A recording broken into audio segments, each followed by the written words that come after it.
मतलब जाने के बाद बाहर आने का खुद तो कभी यहाँ पे देखेंगे नहीं, क्योंकि यहाँ का जो एटमॉस्फेयर है वो आपको मतलब बहुत सुटेबल है। वो पुणे का एटमॉस्फेयर तो ऑलमोस्ट यहाँ पे बहुत अच्छा रहता ही है। तो ये रहा अबाउट एएफएमसी के बारे में। तो यहाँ पे जब स्टूडेंट्स एडमिशन्स लेते हैं तो एडमिशन लेते टाइम बेसिकली क्या एलिजिबिलिटी क्राइटेरिया रहता है, इसके बारे में हम वन बाय वन इंफॉर्मेशन लेंगे। तो एलिजिबिलिटी क्राइटेरिया में देखा जाए तो मेन एलिजिबिलिटी क्राइटेरिया है जो स्टूडेंट्स है एडमिशन लेने वाला वो अपना इंडियन सिटीजन होना चाहिए। अगर इंडियन सिटीजन है तो ही एएफएमसी में एडमिशन मिलेगा, इंडियन सिटीजन नहीं है तो एडमिशन नहीं मिलेगा। ठीक है। सेकंड क्राइटेरिया क्या है कि स्टूडेंट्स अनमैरिड होना चाहिए, यानी कि स्टूडेंट्स की एडमिशन लेते टाइम शादी नहीं होनी चाहिए, या जो भी वो कोर्स ड्यूरेशन में यहाँ पे है उस कोर्स ड्यूरेशन में भी वो शादी नहीं कर सकता। ऐसा आपके सामने बॉन्ड ही लिखवा के लेती है जब आपका एडमिशन कंफर्म हो जाता है तब। ठीक है। तो सेकेंड पॉइंट आपका, आप अनमैरिड होने चाहिए, और जब तक आपका कोर्स कंप्लीट नहीं होता तब तक आप यहाँ पे अनमैरिड ही रहने वाले हैं। थर्ड यहाँ पे क्या है, जो भी स्टूडेंट्स यहाँ पे एडमिशन लेने वाला है वो मेडिकली फिट होना चाहिए। अगर मेडिकली फिट है तो ही आपको यहाँ पे एडमिशन मिलेगा। क्योंकि ये क्राइटेरिया क्यों है, क्योंकि एडमिशन प्रोसेस मतलब ये जो आप है ये आर्म्ड फोर्स का है, तो यहाँ पे मेडिकल फिट होना ही आपका जरूरी रहता है। नेक्स्ट है आपका एज क्राइटेरिया। एज क्राइटेरिया आपका मिनिमम एज क्राइटेरिया है आपका 17 ईयर का, यानी कि 17 ईयर का आपका अगर एज क्राइटेरिया तो ही आपको यहाँ पे एडमिशन मिलेगा। इसके आपका अगर एज नीचे तो आपको आर्म्ड फोर्सेस में एडमिशन नहीं मिल सकता है।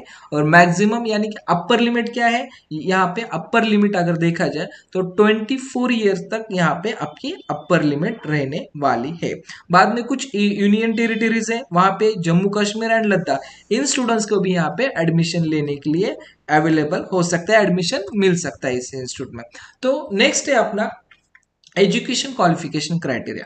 तो हर अगर प्रोसेस का अगर देखा जाए तो एजुकेशन क्वालिफिकेशन क्राइटेरिया एमबीबीएस में ऑलमोस्ट सेम है, लेकिन एम्स, जिपमर, एएफएमसी ये तीन इंस्टीट्यूट के बारे में देखा जाए, ऑलरेडी मैंने एम्स के बारे में भी इंफॉर्मेशन दे दी है तो वो आप चेक कर सकते हैं। अभी आप हम बात करेंगे एएफएमसी के बारे में। तो एएफएमसी के बारे में अगर देखा जाए तो यहाँ पे अगर आपको एडमिशन लेना है तो आपको यहाँ पे फिजिक्स, केमिस्ट, बायोलॉजी ये तीनों सब्जेक्ट आपके कंपलसरी रहने वाला है, एज वेल एज आपका इंग्लिश भी यहाँ पे एडिशन होने वाला है। और ये तीनों सब्जेक्ट में मिलके आपका 60% अगर एग्रीगेट होता है तो ही आपको यहाँ पे एडमिशन मिलेगा। एग्रीगेट 60%, यानी कि समझो 55 यहाँ पे फिजिक्स में है, 65 मार्क्स अपने यहाँ पे केमिस्ट्री में है, 80 मार्क्स अपने बायोलॉजी में, तो आप यहाँ पे सेलेक्टेड हो सकते हैं। इन केस आपके 43 मार्क्स फिजिक्स में है, 48 मार्क्स केमिस्ट्री है, बायोलॉजी में आपके 95 मार्क्स है, तो आपको यहाँ पे एडमिशन नहीं मिलेगा। ये क्लियर है, यहाँ पे उन्होंने क्लियरली मेंशन किया है अगर आपका एग्रीगेट 60% है तो ही आपको हम एडमिशन देंगे, अगर आपका एग्रीगेट बिलो यहाँ पे 60 है तो हम यहाँ पे नहीं देंगे। और इसके साथ ही आप जो भी सब्जेक्ट है like that physics, chemistry, biology, English, each subject में आपको 50% से एग्रीगेट आगे ही होना चाहिए, यानी कि मिनिमम 50% या 50% के आगे अगर है तो ही आपको यहाँ पे एडमिशन मिलने वाला है। इसके नीचे अगर है आपका तो आपको यहाँ पे एडमिशन नहीं मिलेगा। ये एज पर एएफएमसी के रूल्स रेगुलेशन का जो भी इंफॉर्मेशन ब्राउचर है उसका ही ये ऑफिशियल कॉपी है, वहां पे आप चेक कर सकते हैं। इसके अलावा अगर किसी स्टूडेंट्स को एडमिशन अपना पीसीबी के मतलब 11-12 छोड़ के अदर कोर्स से भी एडमिशन लेना है तो एक अदर भी वे है, वो आपका बीएससी है। बीएससी में आपका फिजिक्स, केमिस्ट्री, बायोलॉजी है तो भी आप 10+3 के अकॉर्डिंग नीट एग्जाम देने के बाद यहाँ पे एडमिशन ले सकते हैं। अगर किसी का ये इन्फॉर्मेशन नहीं मिली थी या कुछ प्रॉब्लम की वजह से नहीं मिल पाया तो आप यहाँ पे बीएससी के साथ साथ नीट की प्रिपरेशन करके यहाँ पे एडमिशन ले सकते हैं। ये रहा अपना एजुकेशन क्वालिफिकेशन क्राइटेरिया। नेक्स्ट अपना यहाँ पे देखा जाए तो नंबर ऑफ स्टूडेंट्स का, कितने स्टूडेंट्स का यहाँ पे सिलेक्शन होता है और कितने स्टूडेंट्स यहाँ पे टेस्ट के लिए या अदर देन जो भी एफएमसी की फॉर्मेलिटी उनके लिए बुलाए जाते हैं, इसके बारे में हम डिटेल इन्फॉर्मेशन लेंगे। तो देखा जाए तो एफएमसी में टोटल 150 सीट्स यहाँ पे अवेलेबल होती है। लेकिन 150 सीट्स में से इंडियन स्टूडेंट्स को यहाँ पे 145 मेडिकल सीट्स यहाँ पे मिलती है। 145 सीट्स मिलने के बाद इसमें एक बाइफर्गेशन या डिवाइडेशन कह सकते हैं आप, डिवाइडेशन होता है। 115 सीट बॉयज कैंडिडेट के लिए मिलती है और 30 सीट्स यहाँ पे मिल जाती है गर्ल्स कैंडिडेट के लिए।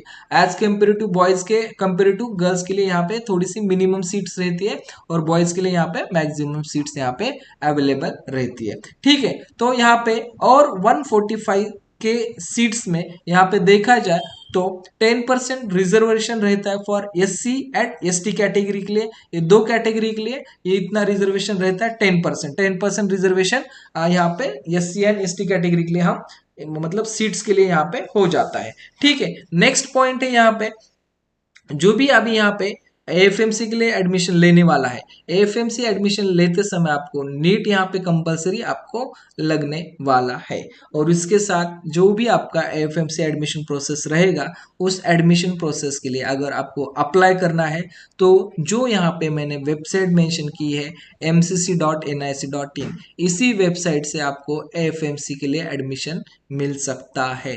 जैसे समझो MCC क्या है, इसके बारे में मैंने ऑलरेडी चैनल पे वीडियो भी पोस्ट किया है, तो पहले आप समझ के लीजिए MCC क्या है, MCC कौन कौन से एडमिशन प्रोसेस के लिए यहाँ पे एडमिशन प्रोसेस कंडक्ट करवाती है, इसके बारे में भी आप मतलब ठीक से यहाँ पे इंफॉर्मेशन ले लीजिए और बाद में अपना AFMC का फॉर्म भरना चालू कीजिए। या आपको फॉर्म भरते टाइम कोई दिक्कत है तो आप हमें व्हाट्सअप कर सकते हैं और हमसे यहाँ से पेड काउंसलिंग ज्वाइन करके भी ये प्रोसेस पूरा करवा सकते हैं। ठीक है, तो बेसिकली हमें MCC के वेबसाइट पे जाना पड़ेगा, MCC के वेबसाइट पर रजिस्ट्रेशन करना पड़ेगा। रजिस्ट्रेशन फीस रहेगा हमारा 11,000 और जो भी स्टूडेंट्स यहाँ पे 11,000 फीस पेड करेगा वो स्टूडेंट्स यहाँ पे all MBBS courses, AFMC courses और BSc नर्सिंग कोर्सेज के लिए अप्लाई करेगा। जो स्टूडेंट्स यहाँ पे 2,05,000 पेड करेगा वो स्टूडेंट्स यहाँ पे MBBS all courses, BSc all courses, FMC course and then deemed university course के लिए यहाँ पे अप्लाई कर सकता है। तो उसके अकॉर्डिंग हमें 11,000 यहाँ पे फीस पेड करके इस प्रोसेस में हम ज्वाइन हो सकते हैं। ठीक है।